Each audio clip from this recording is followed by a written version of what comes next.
simpan mas untung sekitar RM57,000. Jadi bagi tuan-puan yang nak tahu macam mana nak untung cepat dalam simpanan emas, boleh save video saya dulu sebagai rujukan pada masa akan datang.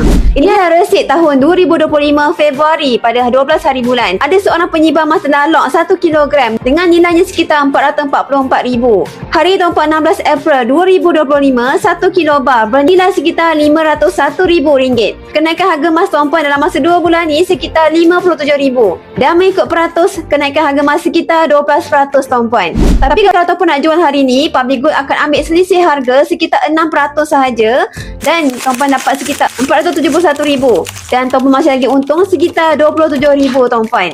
Keuntungan bersih tuan-puan dapat sekitar 6%. 2 bulan je tuan-puan boleh dapat keuntungan sekitar RM27,000. Siapa nak bagi, betul tak? Jadi sekiranya tuan-puan hari ni nak untung cepat, tuan-puan boleh dapatkan item 1 kilo bar ni dan juga item 250 gram ni secara mudah, murah dan patuh syariah dekat Public Go sahaja. Jadi bagi siapa ni mungkin ada simpanan yang sangat banyak duit dekat ASB, tabung haji, KWSP mahupun saham, tuan-puan yang nampak dah keuntungan emas lebih berbalik untuk jangka masa panjang, yang tuan-puan tak nak guna pun duit tersebut dalam tempoh 2 tahun ni, maka boleh alihkan sebahagian dalam bentuk emas. Berita baik kepada tuan-puan hari ni, mungkin ada bajet sekitar RM500,000 ataupun RM125,000. Tuan-puan boleh lock item 1 kilogram ni, saya akan berikan tuan-puan 5 gram secara percuma. Kalau tuan-puan ada bajet sekitar RM125,000, tuan dapat item 250 gram dan saya berikan tuan-puan hadiah 1 gram secara percuma. Jadi kalau tuan-puan nak dapatkan item ni dengan cara paling mudah, murah dan patuh syariah, boleh rujuk pin video saya dan saya akan bantu tuan-puan sampai kaya.